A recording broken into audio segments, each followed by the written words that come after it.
디모데후서 1장 15절로 18절까지 말씀입니다. 디모데후서 1장 15절로 18절까지 말씀 저와 한 목소리로 같이 읽겠습니다. 아시아에 있는 모든 사람이 나를 버린 일을 내가 아나니 그 중에는 부겔로와 호모게노도 있느니라. 원하건대 주께서 오네시보로의 집에 긍휼을 베푸시옵소서. 그가 나를 처음 격려해 주고 내가 사슬을 매인 것을 부끄러워하지 아니하고 로마에 있을 때 나를 부지런히 찾아와 만났습니다. 원하건대 주께서 그로 하여금 그날에 주의 긍휼을 입게 하여 주옵소서. 또 그가 에베소에서 많이 봉사한 것을 내가 잘 아느니라. 아멘. 긍휼을 입을 자라는 제목으로 말씀을 나누겠습니다. 은혜와 긍휼, 자비 이런 내용들은 하나같이 자격 없는 자에게 베풀어지는 하나님의 마음을 뜻하는 것입니다. 긍휼이 임하면 살 길이 열립니다. 저와 여러분도요, 긍휼이 절대적으로 필요한 자입니다. 왜냐하면 우리 스스로를 구원할 수 없고 또 우리의 자격과 우리의 능력과 우리의 힘으로는 우리 스스로를 건질 방법이 없기 때문에 그렇습니다. 한 단어로 표현하자면 구제불능, 그게 바로 저와 여러분입니다. 동의하십니까? 누가 긍휼을 요청합니까? 하나님이 절대적으로 필요한 자가 긍휼을 요청하게 되어 있습니다. 기도도 또 순종하고자 함도 또 하나님 뜻대로 살고자 함도 알고 보면요, 자신의 무능함과 어리석음과 절대적으로 타락했다는 사실을 발견한 사람이 그렇게 엎드리게 되더라는 것입니다. 오늘 본문을 보시면 바울이 디모데에게 편지를 쓰는데 한 사람의 이름을 거론합니다. 오네시보로. 딱 이곳에 한 번 등장하고는 나오지 않습니다. 근데 이 사람의 이름은 계속 이런 기원을 받고 있습니다. 긍휼을 베푸시고 긍휼을 입을 자입니다. 긍휼을 입게 하여 주십시오. 그뿐만 아니라 그의 집까지도 꼭 긍휼을 입게 하여 주시옵소서. 누군가가 누군가에게 또 다른 사람의 이름을 거론하면서 꼭 좀 긍휼을 입게 해달라고 부탁하면 여러분, 가능성이 높아질까요? 낮아질까요? 높아지겠죠. 사람들 사이에도 그 사람 꼭 좀 잘해주라. 그 사람 참 어려운 사람이다. 그 사람 힘든 사람이다. 그 사람에겐 정말 사랑이 필요하다. 몇 마디만 좀 정성 들여서 해줘도 정말 그 일이 일어나지 않습니까? 네, 바울이 신약에 딱 한 번 등장하는 이 사람의 이름을 거론하면서도 정말 우리가 봐도 간절하게 그의 집에 긍휼을 베푸시옵소서. 원하건대 주께서 그로 하여금 그날에 주의 긍휼을 입게 하여 주소서. 그리고는 그가 했던 일들을 이야기하고 있습니다. 사랑하는 성도 여러분, 긍휼을 입는 것은 전적으로 은혜입니다. 우리가 뭔가를 했다고 해서, 행위를 했다고 해서 긍휼을 입을 것은 아닙니다. 아무리 뭔가를 해도 우리가 그 긍휼을 입을 자격이 없다는 사실을 우리는 깨달아야 합니다. 그럼에도 불구하고 긍휼을 입는 자의 특징이 있음을 우리는 또한 놓치지 말아야 합니다. 예수님께서 직접 마태복음 5장 7절에 이렇게 표현하고 있습니다. 긍휼히 여기는 자는 복이 있나니 그들이 긍휼히 여김을 받을 것이요. 조금 전에도 제가 말씀드렸던 것처럼 사람 마음 가운데 기도해야 되겠다는, 하나님 앞에 엎드려야 되겠다는 마음만 생겨도 뭐 받은 거라고요? 이미 응답받은 거예요. 이미 은혜 받은 거예요. 여러분, 긍휼은 누가 입습니까? 그 마음 가운데 다른 사람을 긍휼히 여기는 마음이 임한 자가 긍휼히 여김을 받습니다. 왜냐하면 긍휼은 바로 하나님의 마음이기 때문에 그렇습니다. 그 사람이 누군가를 긍휼히 여기기 시작했다. 그것은 그 사람이 긍휼히 여김을 받을 사람이라는 사실을 드러내는 증거라는 것입니다. 오네시보로 이름을 기억해 두십시다. 유익을 가져다 주는 자, 유익의 전달자라는 그런 의미랍니다. 오네시보로. 유익을 가져다 주는 자, 그 이름 자체가 무익함이 아니라 해가 아니라 유익을 전달해 주는 그런 특별한 이름을 갖고 있었습니다. 근데 실제로 어떻게 했습니까? 바울이 이렇게 표현합니다. 아시아에 있는 모든 사람이 나를 버린 일을 네가 안 하니. 복음의 사역 가운데 바울은 감옥에 갇히게 됩니다. 여러분, 누명을 썼건 누명을 쓰지 않았던 당시에 존재하는 공권력에 의해서 감옥에 갇힌다는 것은 주변 사람들에게 큰 위기를 초래하며 또한 감정적으로도 변화를 갖게 만듭니다. 내막을 잘 알지 못하면 괜시리 오해하고 의심하게 되죠. 바울에 대한 루머가 참 많았을 것입니다.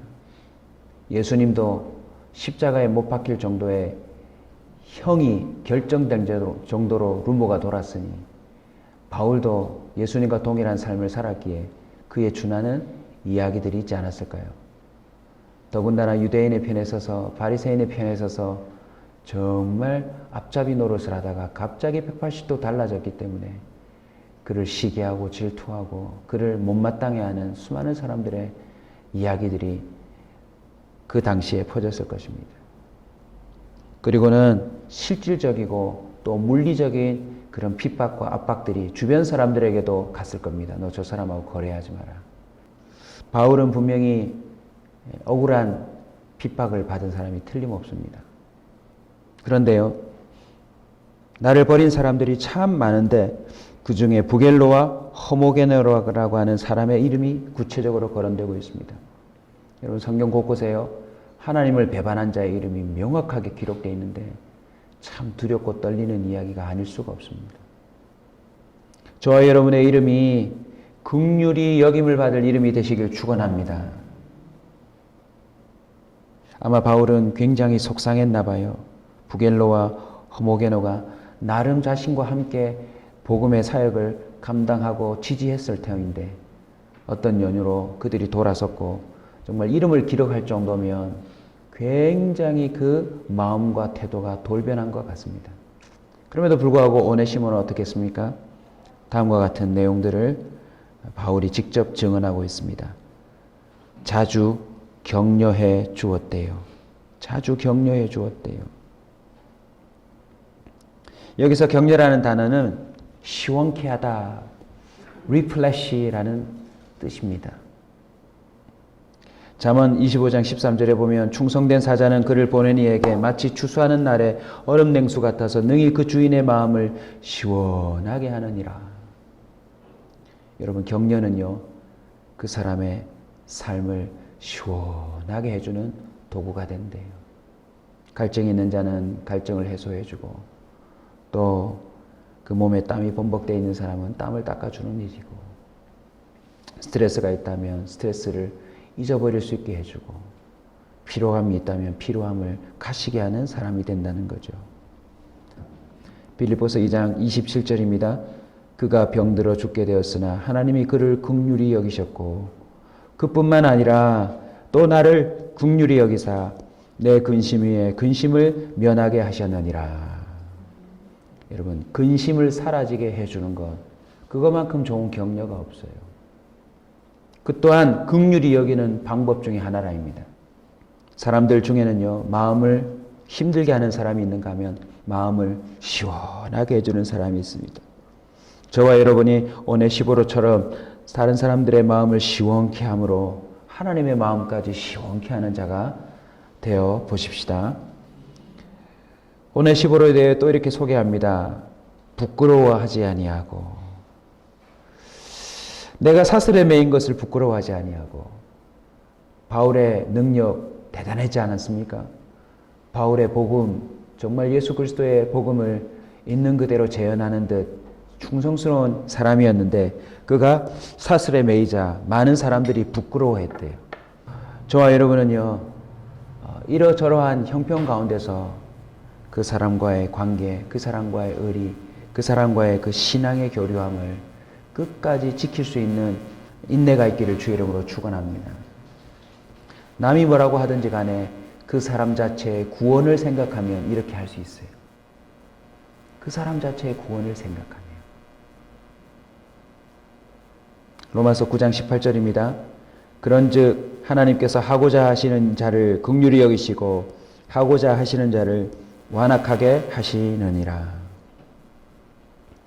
이 부겔로와 또 허모게네와 오네시보로의 그 차이점이 무엇입니까? 이상하게 긍휼히 여김을 받아야 될 사람은 그 마음이요 갈수록 부드러워져요. 긍휼히 여김을 받을 자가 틀림없는데도 불구하고 점점 멀어진다면 그 사람은 완악해진대요. 여러분 오해하지 마십시오. 오네시모로가 앞에 있는 두 사람보다 훨씬 더 긍휼을 입어야 될 자격이 있다는 말이 아닙니다. 긍휼히 여기는 자는 복이 있나니 긍휼히 여김을 받을 것이니라. 이 예수님의 말씀에 비추어 볼 때 둘 다 똑같은 죄인인데 긍휼히 여김을 받는 자라는 그 징조가 나타나고 있더라는 것입니다. 무엇입니까? 바울을 부끄러워하지 않는다는 것은 무엇입니까? 사실은 공식적으로 죄인된 자인데 그 죄인된 자를 놓치지 아니하고 찾아가서 부끄러워하지 않고 그와 함께 한다는 것 자체가 벌써 긍휼히 여기는 것 아니겠습니까? 복음을 부끄러워하지 않는 저와 여러분 되시길 축원합니다. 내가 복음을 부끄러워하지 않으니 이 복음은 모든 믿는 자에게 구원을 주시는 하나님의 능력이 됨이라. 저와 여러분이 복음으로 말미암아 모든 사람들을 긍휼히 여길 때에 우리도 긍휼히 여김을 받게 될 줄로 믿습니다. 그래서 긍휼 사역이 필요해요. 오네시보로에 대해서 이렇게 말합니다. 부지런히 찾아와 만났다고. 여러분 오늘 지도를 펴서 한번 보십시오. 로마에서 에베소 교회가 얼마나 먼지.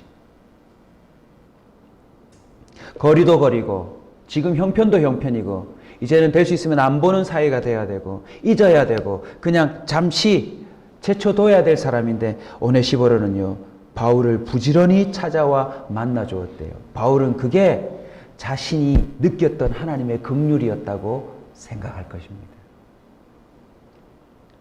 예수님의 말씀은 틀리지 않습니다. 저와 여러분도 경험하지 않습니까?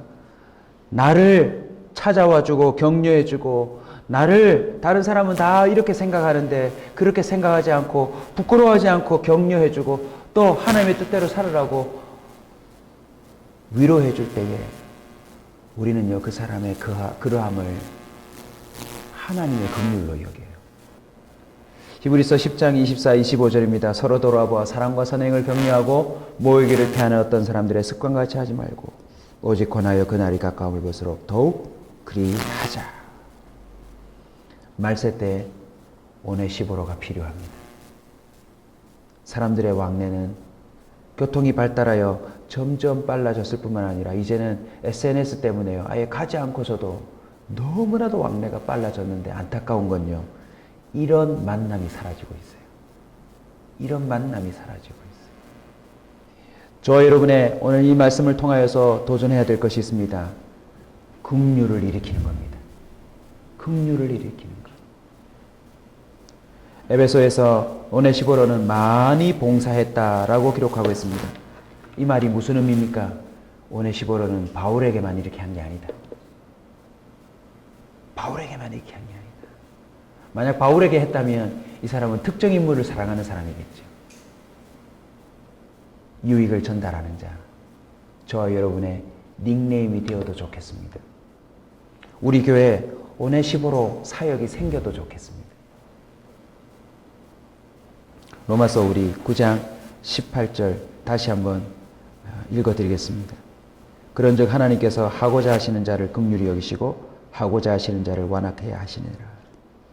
주님이 긍휼을 입도록 작정하신 사람의 특징이 뭘까요? 다른 사람을 긍휼히 여기는 자인 것입니다. 오늘부터 저와 여러분이 긍휼만 입으려고 하지 마시고 긍휼을 마땅히 입을 수밖에 없는 자격으로 하나님이 세워가시는 그 징조가 드러나기를 주의 이름으로 축원합니다. 다른 사람을 긍휼히 여겨주는 자, 자주 격려하고 부끄러워하지 아니하고 부지런히 찾아와 만나주고 많이 봉사인데 여러분 부사를 한번 보십시오. 한 번 격려가 아닙니다. 자주 격려입니다. 한 번 찾아와 만나주는 게 아닙니다. 부지런히 찾아와 만나주는 겁니다. 한 번 봉사가 아닙니다. 많은 봉사입니다. 우리 온사 모든 식구들이 이 시대의 오네시브로가 되어서 복음을 위해 뛰고 달리는 모든 사람들 격려하며 긍휼을 불러일으키는 복된 자가 되시길 주의 이름으로 축원합니다. 우리 시간 한번 주여 부르짖고 말씀 붙들고 기도하실 때에 기도로 긍휼 사역을 시작하십시다. 하나님, 저를 참 자주 격려해 주시고 저 같은 자를 부끄러워하지 아니하시고 저를 날마다 찾아와 만나주신 주님을 찬양합니다. 예수님의 이 은혜를 깨닫는 자가 오네시브로의 사역을 시작하게 되는 줄로 믿습니다.